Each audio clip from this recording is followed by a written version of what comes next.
ઓમ નમો નારાયણ. જય શ્રી કૃષ્ણ મિત્રો. ભક્તિમાર્ગ ચેનલમાં ફરી એકવાર તમારું હાર્દિક સ્વાગત કરું છું. મિત્રો, નારાયણ કવચ અત્યંત પાવન અને શક્તિશાળી સ્તોત્ર છે, જે શ્રીમદ ભાગવત મહાપુરાણમાં છઠ્ઠા સ્કંદના 8મા અધ્યાયમાં આવેલું છે. આ કવચનું પઠન આપણી અંદર દૈવી શક્તિઓને જગાડે છે અને બધી જ બાજુઓથી આપણું રક્ષણ આપે છે. તો મિત્રો, કવચ પાઠ કરતા પહેલાં ભગવાન વિષ્ણુ, નારાયણ, શ્રીહરિ તેમજ સર્વ દેવોને વિશ્વ શાંતિ અને આત્મશુદ્ધિ માટે પ્રાર્થના કરવી શ્રેયસ્કર ગણાય છે.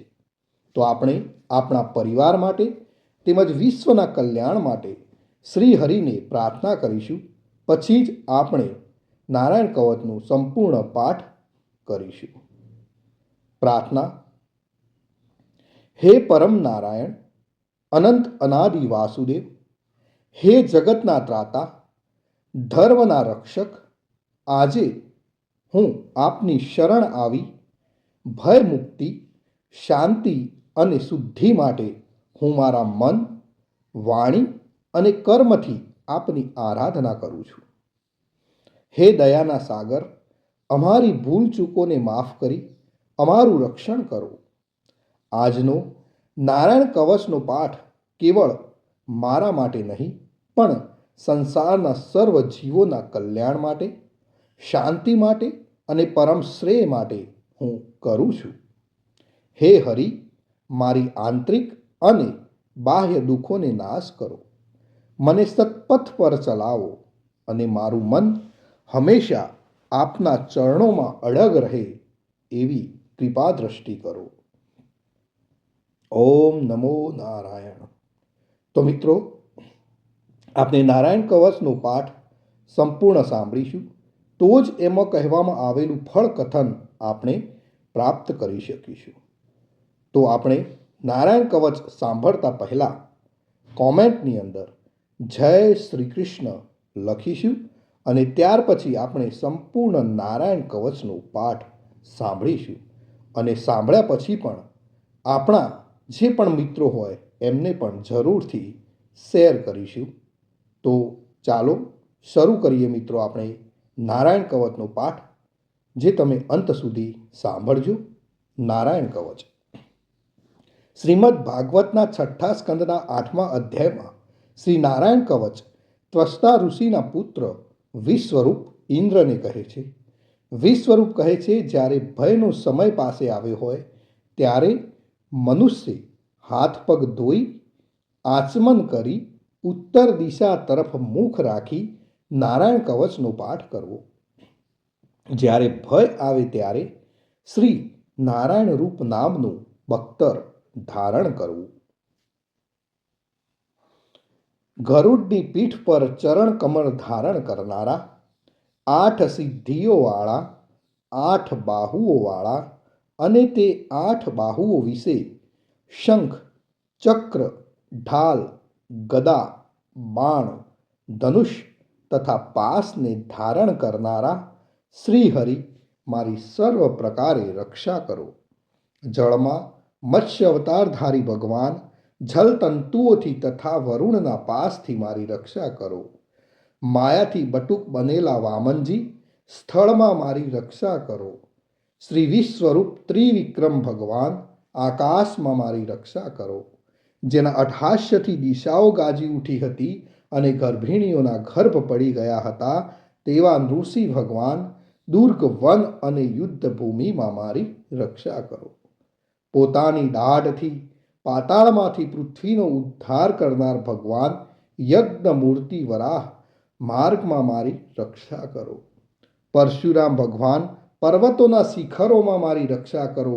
અને ભરતના મોટા ભાઈ રામ ભગવાન તથા લક્ષ્મણ, પ્રવાસમાં અમારી રક્ષા કરો. ઉગ્ર ધર્મ અને પ્રમાદથી નારાયણ ભગવાન, મારી રક્ષા કરો. નર ભગવાનને યોગ ભ્રષ્ટતા યોગેશ્વર દત્તાત્રેય, મારી રક્ષા કરો. ત્રણેય ગુણોના સ્વામી ભગવાન કપિલ, કર્મબંધનથી મારી રક્ષા કરો. સનત કુમાર કામદેવથી મારી રક્ષા કરો. હયગ્રીવ ભગવાન, રસ્તામાંથી જતા અને દેવોને પ્રણામ ન કરવા રૂપી અપરાધમાંથી મારી રક્ષા કરો. હે દેવર્ષિ શ્રેષ્ઠ મુનિ નારદ ભગવાન, ભગવાનની પૂજામાં જે કોઈ વિઘ્ન નડે તેનાથી મારી રક્ષા કરો. અને કૂર્મ અવતાર શ્રી હરિ સર્વ પ્રકારના નરકમાંથી મારી રક્ષા કરો. અયોગ્ય ખોરાકથી ભગવાન ધન્વંતરી મારી રક્ષા કરો. જીતેન્દ્રિય ભગવાન ઋષભદેવ કામ ક્રોધ આદિના ભયમાંથી મારી રક્ષા કરો. યજ્ઞ અવતારી ભગવાન લોક અપવાદથી મારી રક્ષા કરો. બલભદ્ર ભગવાન મનુષ્ય તરફથી થનારા ઉપદ્રવોમાંથી મારી રક્ષા કરો. અને ક્રોધાવેશ સર્પ ગણોથી શેષ ભગવાન મારી રક્ષા કરો. ભગવાન વેદવ્યાસ અજ્ઞાનથી મારી રક્ષા કરો. આ પાખંડીઓના ટોળામાંથી ભગવાન બુદ્ધ મારી રક્ષા કરો. ધર્મની રક્ષા કરવા માટે અવતાર લેનાર ભગવાન કલ્કી કાળના મૂળ રૂપ એટલે કે આ કળિયુગથી મારી રક્ષા કરો. હે કેશવ ભગવાન પ્રભાતમાં ગદાથી મારી રક્ષા કરો. હે વેણુધર ભગવાન ગોવિંદ આ સંકટ કાળમાં મારી રક્ષા કરો. ઉદાત શક્તિ નારાયણ ભગવાન પ્રાહન કાળમાં મારી રક્ષા કરો. અને ચક્રધારી ભગવાન વિષ્ણુ મધ્યાહન કાળમાં મારી રક્ષા કરો. મધુ દૈત્યને મારનાર ઉગ્ર ધનુર્ધારી ભગવાન વિષ્ણુ ત્રીજા પહોરમાં મારી રક્ષા કરો. બ્રહ્મા વિષ્ણુ અને રુદ્ર એ ત્રણ મૂર્તિવાળા ભગવાન માધવ સાય કાળમાં મારી રક્ષા કરો. ઇન્દ્રિયોના સ્વામી ઋષિકેશ ભગવાન પ્રદોષ કાળમાં મારી રક્ષા કરો. પદ્મનાભ ભગવાન કેવળ એક અર્ધ રાતથી પહેલાના કાળમાં અને અર્ધ રાતે મારી રક્ષા કરો. શ્રી વત્સ ચિહ્નધારી ભગવાન એવા ઈશ શ્રી વિષ્ણુ પાછલી રાતે મારી રક્ષા કરો. તલવારધારી ભગવાન જનાર્દન મળ સકામાં મારી રક્ષા કરો. દામોદર ભગવાન સંપૂર્ણ સંધ્યાઓમાં મારી રક્ષા કરો.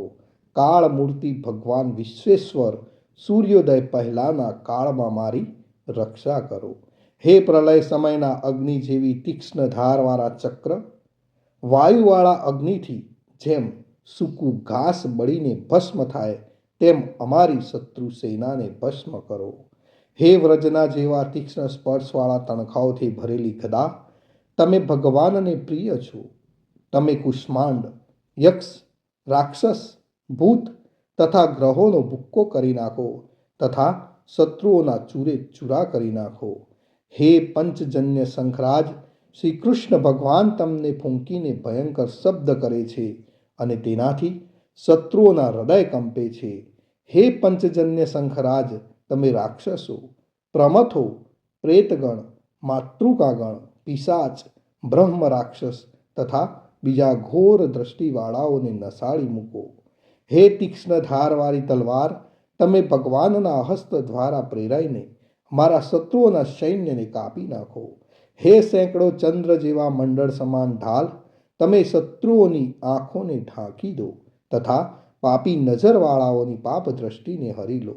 અમને ગ્રહોથી કેતુઓથી મનુષ્યોથી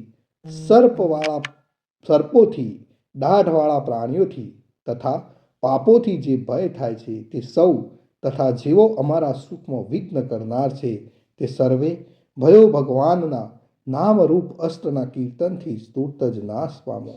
વૈદિક સ્તોત્રોથી સ્તુતિ કરાયેલ વેદમય તથા સમર્થ ગરુડ ભગવાન સર્વ સંકટોમાં અમારી રક્ષા કરો તથા વિશ્વસેન ભગવાન પણ પોતાના નામો લેવા વડે સર્વ સંકટોમાંથી મારી રક્ષા કરો. શ્રી હરિના નામ રૂપ વાહન અને આયુધો સર્વ દુઃખોમાંથી અમારી રક્ષા કરો. ભગવાનના મુખ્ય પાર્ષદો અમારી બુદ્ધિ ઇન્દ્રિય મન તથા પ્રાણની રક્ષા કરો. આ સાકાર નિરાકાર જે કંઈ જગત છે સર્વ ભગવાનનું જ સ્વરૂપ છે. આ સત્યથી મારા સર્વ ઉપદ્રવો નાશ પામો. અભેદ દ્રષ્ટિવાળા મનુષ્યોને ભગવાન પોતે ભેદરહિત જોવામાં આવે છે તો પણ તે પોતાની માયાથી આભૂષણો આયુધો તથા ચિહ્ન નામની શક્તિઓને ધારણ કરે છે. તે સત્ય પ્રમાણ વડે જ સર્વજ્ઞ તથા સર્વવ્યાપક ભગવાન શ્રી હરિ સર્વ પ્રકારના રૂપો વડે સર્વદા અમારી રક્ષા કરો. શ્રી નુશ્રી નામના ઉચ્ચારણથી જ જળ વાયુ અગ્નિ આદિનો પ્રભાવ પોતાના તેજથી દૂર કર્યો છે. એવા લોકના ભયને દૂર કરનાર ભગવાન ઋષિ સર્વત્ર ચારો તરફ અમારી અને મારા પરિવારની રક્ષા કરો. જો મિત્રો આપણે નિત્ય નારાયણ કવચનો પાઠ કરીએ છીએ તો આપણને શું ફળ મળે? તો વિશ્વરૂપ કહે છે કે હે ઇન્દ્ર, આ નારાયણ કવચ તમારી આગળ કહ્યું છે ધારણ કરવાથી તમે શ્રમ વિના અસુરોના અધિપતિઓને જીતશો. આ નારાયણ કવચને ધારણ કરનારો મનુષ્ય નેત્રથી જેના તરફ જુએ અથવા તો પગ વડે જેને જેને અડકે તે તુરત જ બધા જ ભયોમાંથી છૂટે છે.